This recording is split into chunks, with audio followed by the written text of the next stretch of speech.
Number 17 says use the given graph to identify the axis of symmetry. This should be one of the easiest questions of the entire test. Remember, symmetry means that it's the same on both sides, which means it's right in the middle of the graph. Middle of the x-intercepts is what we talked about in class. So here's your x-intercepts, right in the middle, right through the vertex, as a matter of fact, should be your axis of symmetry, which is right there. Now, please make sure you name it correctly. Just because you know how to draw it does not mean you're going to get this question right if you don't know how to name it. It cuts through the x-axis at 0. Cuts through x at 0, which is why you name it as x equals 0.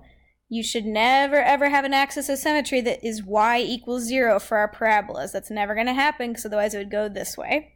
So that's your answer for that one. X equals 0 is the axis of symmetry.